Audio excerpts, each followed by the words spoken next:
mbokk yi jërë ngeen jëf seen ànd ak TFM télévision Futur Média ñu am mbégte ànd ak yéen ci jàkkaarloo bi ñuy tàmbalee yëkkati kàddu njal jëmale ci ñoo xam ni ci ñun la ñu bokk ndax Alioune Badara Fall ak Seydou Nourou Ba dañoo ñàkk seeni waajur ñu leen koy massawu di leen ko jàll di jaalit Sénégal yëpp ñi ñàkk ci ay bés bi ñaari kilifa yu ràññeeku ci seen taxaw ak ci pàcc bi ñu nekkoon ci réew mi muy Ousmane Tanor Dieng waaye it Ahmed Amar kooku du man rek maay porté njaal mi dañuy jox kàddu Pape Djibril Fall yow la ñuy tàmbale comme yaa toogee noonu te it édition spéciale bi ñu jagleel Tanor wax nga ci lu bëri ñuy tënk rek ci ñaar ñooñu nga xam ni Sénégal moo leen ñàkk. der di la nuyu bu baax di nuyu ñi nga xam ñoo ñu seetaan si biir réew mi ak si bitim réew ak ñu bokkal plateau bi di wax ne effectivement ñun ñëpp ñoo ko dundandoo et je pense que comme ni ñu ko waxee ñàkk la waaye moment aussi jàngat lu bëri la. donc lu bëri wax nañ ko ci aussi bien xale yi war nañ si jàng lu bëri waaye ñi nga xamante ni aussi ñoom ñooy exercer pouvoir war nañ si jàng lu bëri ci comportement ci attitude ak lépp. donc je pense que ne dañ leen di ñaan suñu borom mu xare leen àjjana seen njaboot aussi yàlla suñu borom wuutu leen ci ak yéene yi nga xamante ni amoon na ko. muy Ahmed Amar aussi nekk un champion. ñëpp respecté woon ko mais li ci gën a am solo mooy discrétion ndax ñu bëri tey feeñ na ci moom te bi mu fi jógee lañ ko gis ba ci université ñu wax ne c'était un grand mécène. te je pense que ne loolu aussi redistribution boobu aussi c'est extrêmement important keneen ki mooy commandant bu Koupentoum bi nga xamante ni jël nañ bakkanam. moom dinañ ci yegg si moom la ñuy daanele beneen tour de table lañ koy consacré alors Papis Diaw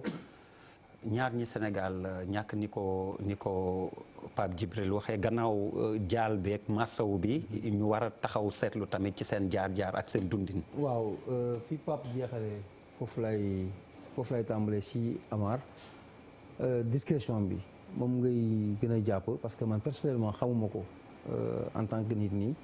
mais présence am dans l'industrie ak yoo xamante ni ay ramifications yoo xamante ni day aboutiraat si moom nga comprendre sa dimension sociale ak économique ci dëkk bi kon mënuñu wax rek lu dul ne c'est une grosse perte. encore que moment bi bu ñu toll ñuy def la promotion de l'initiative privée le secteur privé.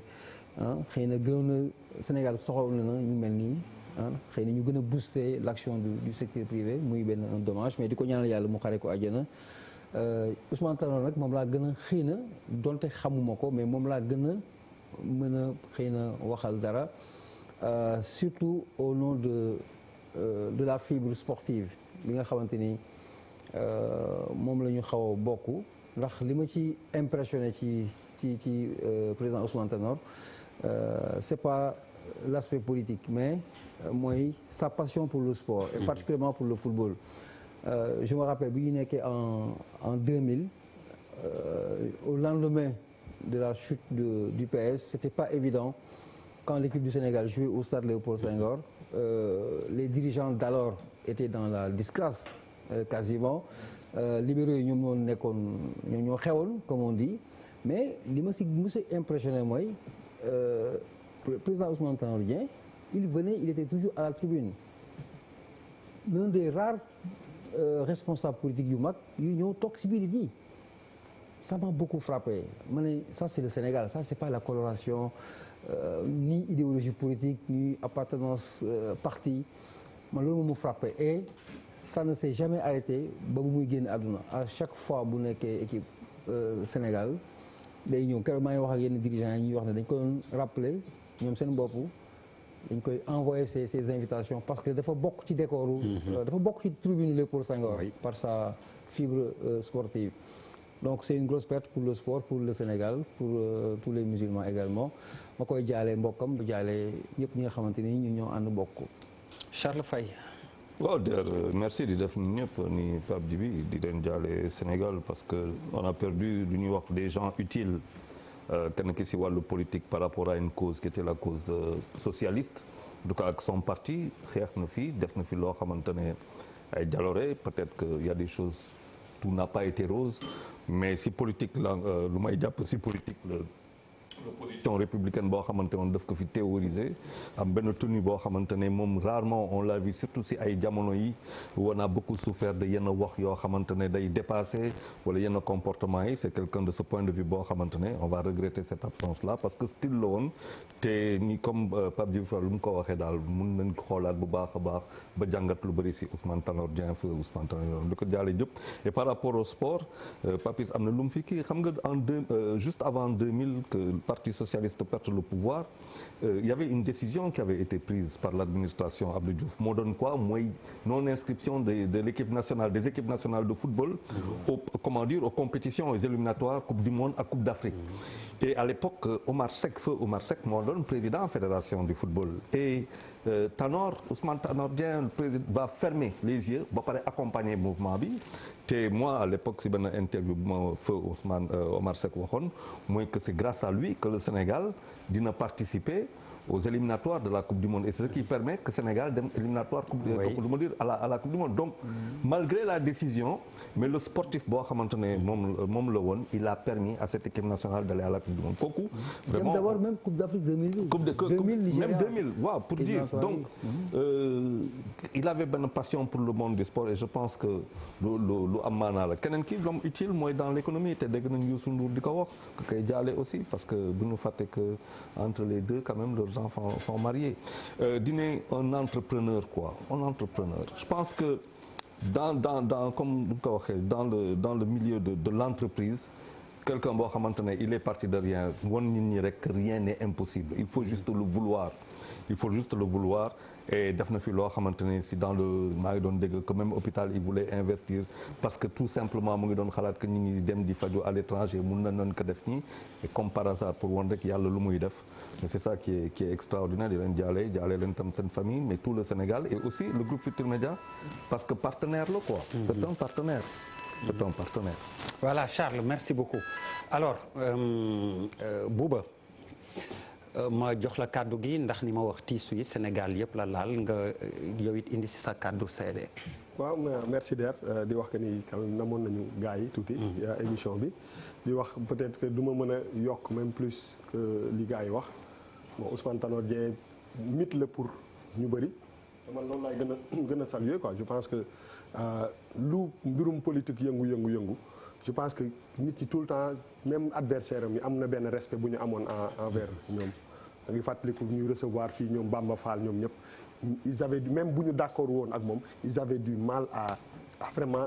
l'attaquer comme ni ñu doon attaquer beneen nit et je pense que loolu peut-être dayo bi mu amoon ak li mu doon incarner moo ko gënoon may donc bu weesee wàllu sport ak affaire je pense que homme politique bu mag la bu symboliser aussi pour ñu bëri état parce que dañ daan wax tout le temps que moom dafa xam administration dafa xam état donc je pense que perte bu mag la pour Sénégal et puis li ñu ciy jàngat rek moom mooy ak lu mu munti bañ a d'accord ak nit yi je pense que respect bi nga xam ne ñi mu àndool ak opposants yeeg yëpp am nañ ko ci moom loolu kenn mënu ko dindi quoi donc ñu koy ñaanal donc xaw ma woon ni sax ma gis sama doom di kii mu ne ma dafay dem jaale ji parce que c'est suñu doom yi ay xarit lañu donc ça m'a vraiment touché di wax beneen bi di Ahmed Amar sama grand la suñu mag la comme Youssou li may gën a retenir mooy ndeysaan saa yu ñu korité wala tabaski bu jullee ba pare sama kër yaay lay njëkk ba ci korité bi passé man maa ko gunge ba si oto bi day ñëw bu paree rek sama kër yaay lay njëkkee ñu waxtaan ñu gunge ko donc vraiment suñu goro la mais aussi suñu grand frère la di nit bu am njëriñ pour Sénégal loolu moo ëpp solo ku am njëriñ parce que koo xam ne peut-être que am na ay junni nit yoo xam ne ñi ngi yaakaar ki sa wërsëg di ci dundal seen famille bu demee day metti di am solo ba am solo mooy dem na mais ñu fexe ba nga xam ne nguur ak ñëpp ñi nga xam ne war nañ leen protéger ba nga xam ne li américain bi naan legacy boobu mu fi def gars yi continuer ko téye ko accompagner xale yi doom yeeg ñëpp famille beeg ñëpp ba nga xam ne vraiment loolu nga xam ne moom rek moomu ko woon Sénégal yëpp ñoo ko bokk vraiment mu bañ a nax saay loolu moo ëpp solo parce que gis nañu ci Afrique bu bëri ay nit yu amoon daraja ñëw def fi lu am solo mais après y a du mal après pour que ñu mën a conserver un peu loolu nga xam ne dafa am njëriñ pour askan wi donc je pense que challenge bu mag la ci famille mais aussi ci Sénégal yëpp que vraiment ñëpp ñu ci war a jàpp ci ba nga xam ne empire boobu mu bâtiroon pour le peuple sénégalais que ñëpp di ko gis muy gën a dem ci kanam et am naa yaakaar que ni vraiment am na ay xarit ak ay mbokk ak ay njaboot ak yëpp ñu ko wër ñoo xam ne ñëpp dinañ ci jàpp ba nga xam ne lépp lu mu war a nekk dina ko nekk. waaw di ci profiter aussi. damay kii rek def benn clin d'œil benn nit muy yaayu Charles maman Louise parce que xam nga man ak Charles ñoo nekk ci émission musuñu gisee. mais chaque fois daf may day yóbbante Charles. ba ki démb bien que bokkuñu diine mu utal ma kurus. ak sajaare jox ma ko. ma ciy julli donc ma ciy yàlla na ko fi yàlla bàyyi. vraiment ça m'a touché suñu yaay ju baax jooju man daal la préféré ci émission bi. nee na maa ci dàq sañse maa ci gën a yaru te li may wax moom lay gën a dégg donc ku mer moom sa affaire la. donc vraiment je tenais je sais pas ce que tu as fait à ma maman. vraiment mère bi moom maa ngi koy yàlla na ko yàlla bàyyi suñu kanam. amiin ku am sa doom beral ko loxo amul problème kenn du ci mer. alors c'est l'occasion ñu wane la leen nag suñu invité. Il s'agit de Lansana Gagny Sakho DG